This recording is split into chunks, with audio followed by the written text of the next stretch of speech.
Hari ini kita akan masuk ke topik ataupun subtopik larutan piawai. So untuk subtopik ni kita perlu mengetahui maksud yang pertama apa maksud larutan piawai dan juga kita perlu huraikan kaedah penyediaan larutan piawai.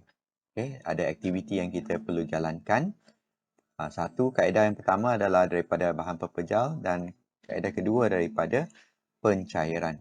Lepas tu kita perlu juga mengetahui bagaimana untuk menyelesaikan masalah perhitungan melibatkan larutan piawai dengan pencairan. Baik, mula-mula kita lihat kepada maksud larutan piawai. So larutan piawai adalah larutan yang kepekatan dia diketahui. So kalau kita pergi kat makmal, memang kita akan nampaklah botol-botol reagent yang dilabelkan. Okey, ada label, contohnya natrium hydroksida dilabelkan 0.1 mol dm3. Ini adalah kepekatan yang kita memang dah ketahui. So itu adalah larutan piawai. So hari ini kita nak belajar cara penyediaan larutan piawai ni. So yang paling penting sekali untuk larutan piawai, kita perlu tahu bahawa kita perlu tahu jisim yang terlarut, jisim zat yang terlarut. Bermakna kalau kita guna natrium hydroksida, kita perlu kira berapakah jisim yang diperlukan dan juga isi padu air sulin yang hendak dicampur. Isi padu air sulin yang kita masukkan. So kedua-dua tu mesti diukur dengan tepat. Sebab tu yang akan menyebabkan larutan piawai tu dapat nilai yang tepat atau tidak. So kita ada dua kaedah. Satu adalah kaedah daripada bahan pepejal. So kita sediakan larutan piawai dengan pepejal. Ataupun kadang-kadang kita dah ada larutan piawai tertentu, kita buat kaedah pencairan bermakna kita cairkan larutan piawai itu kepada nilai atau larutan yang lebih cair. So ada dua kaedah. Satu daripada bahan pepejal, satu daripada kaedah pencairan. Okay, ini adalah kaedah yang kita nak kata, yang maksud kita adalah kaedah daripada kaedah pepejal. Kalau kita nak katakan sediakan larutan natrium karbonat.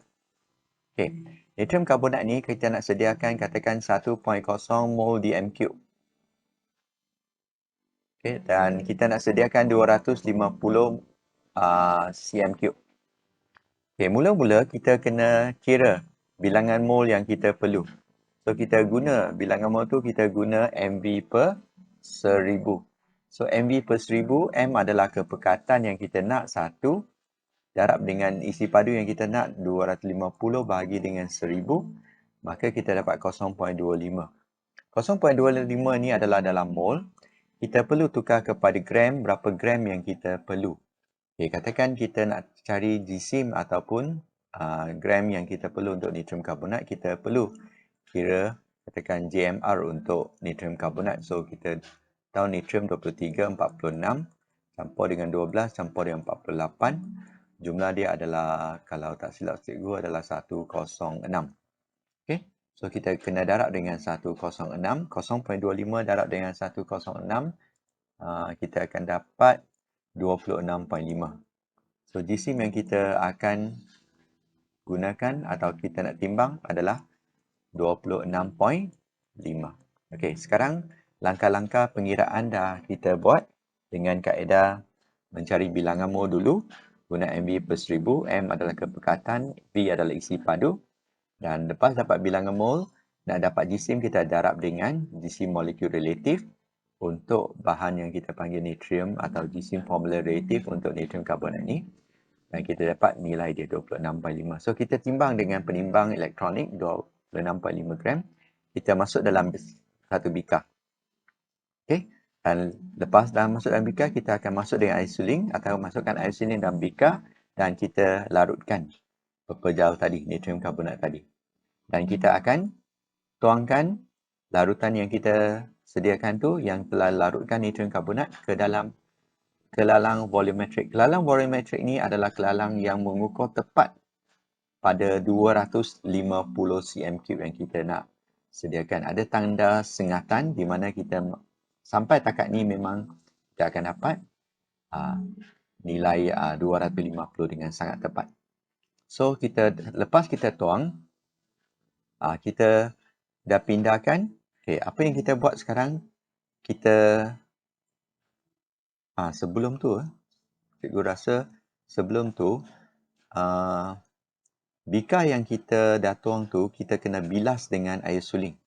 Bermakna sebelum kita bilaskan, katakan bilaskan apa yang panggil corong penuras ni, bika yang kita gunakan untuk cairkan apa ataupun larutkan natrium karbonat tu kita dah tuang masuk, kita kena bilas supaya semua zat-zat natrium karbonat ataupun natrium karbonat tu mesti masuk ke dalam kelalang volumetrik. Bermakna kita masukkan sedikit air suling kat dalam.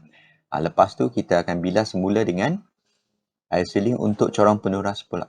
Okey, kenapa kita bilas banyak kali? Supaya pastikan semua natrium karbonat yang kita larutkan tu semua masuk dalam kelalang volumetrik. Lepas tu dah sampai, kita akan titikkan dengan penitis supaya kita dapat air suling kita tepat pada tanda sengatan. Bermakna kalau ini adalah sengatan dia, okay, kita akan titis air sampai kedudukan ini. Okay, kedudukan ini. Supaya ini adalah tepat 250. Lepas tu kita tutup dan kita akan goncangkan, kita terbalikkan berapa kali untuk dapat larutan piawai tersebut. So larutan piawai ni, kaedah ni adalah kaedah daripada bahan pepejal. Okay. Satu lagi adalah kita gunakan kaedah pencairan di mana kita cairkan larutan yang kepekatan yang kita sudah ketahui. Contohnya tadi kita dah sedia natrium karbonat yang 1.0 mol di m3 yang kita sediakan 250 cm3 dalam kelalang volumetrik tadi. So kita boleh ubah kepekatan ni, kepada yang lebih cair.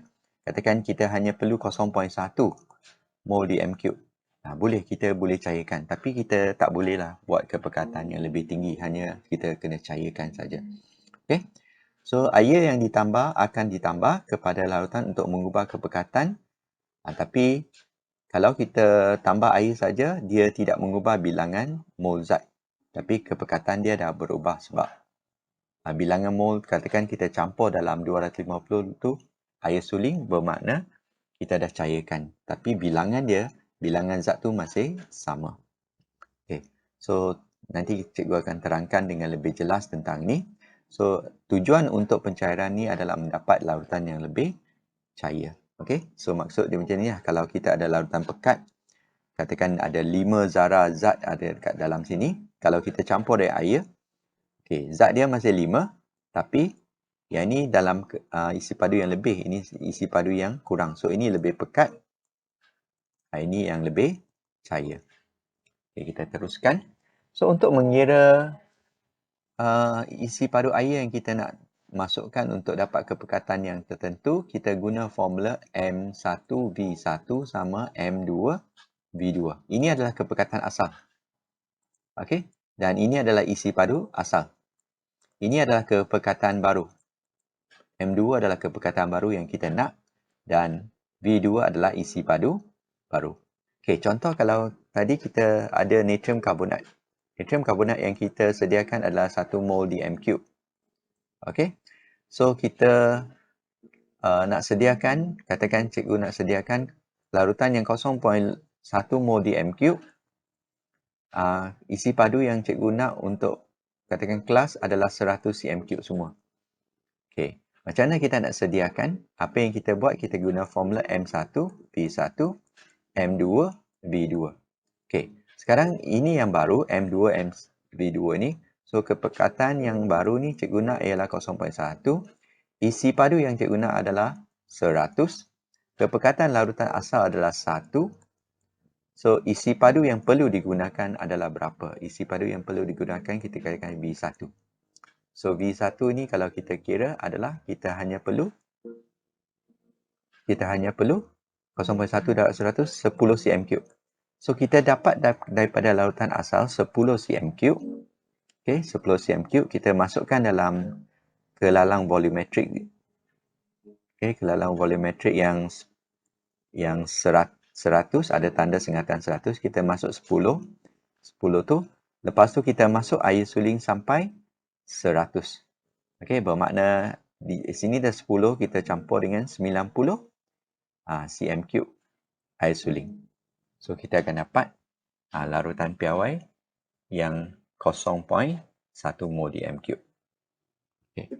Okey, contoh soalan ni, kalau kita lihat soalan ni, kita nak sediakan larutan 500 cm3 kuprum sulfat kepekatan 0.1 daripada stok yang kita kata sedia ada adalah 2 mol dm3. Okey.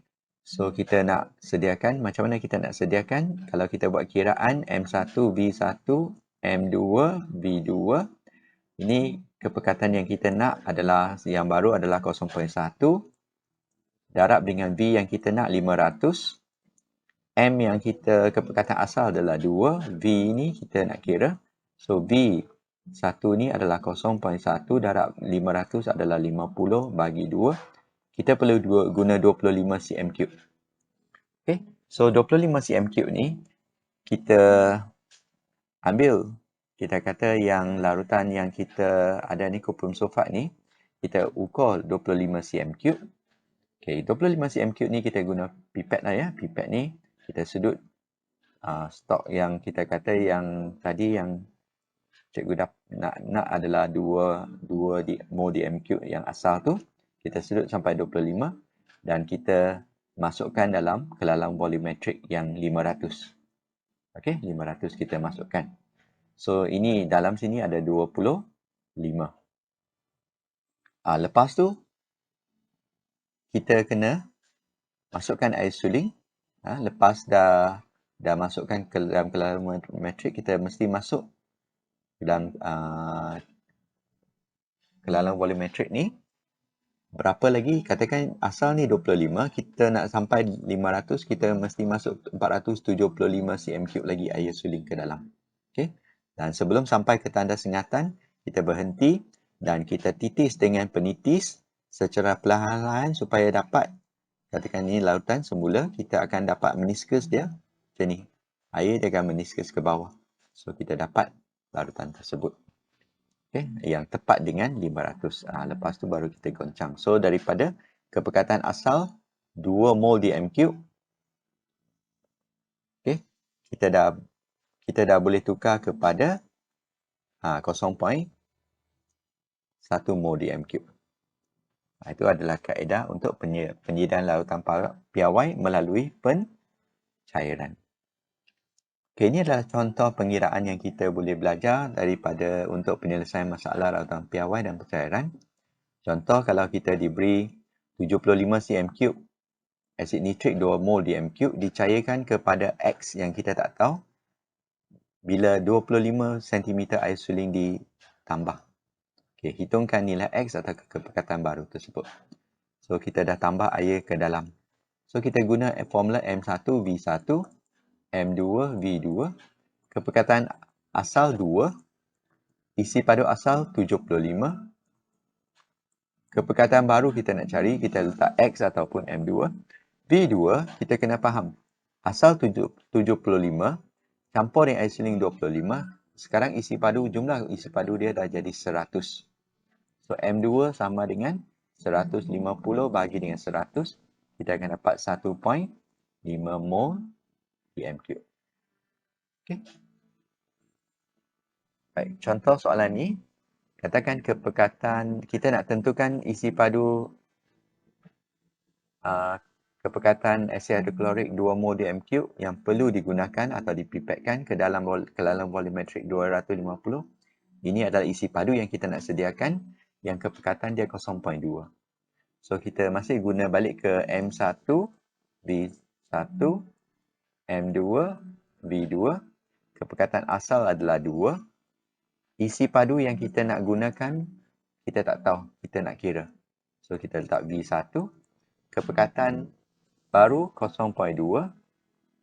Isi padu baru yang kita nak adalah 250. Okay, so V1 adalah ini 0.2 darab 250, kita dapat 50. Okay, 50 bahagi dengan 2, kita dapat 25 cm3. Mana kita kena pipetkan 25 cm3 larutan 2 mol dm3 ni.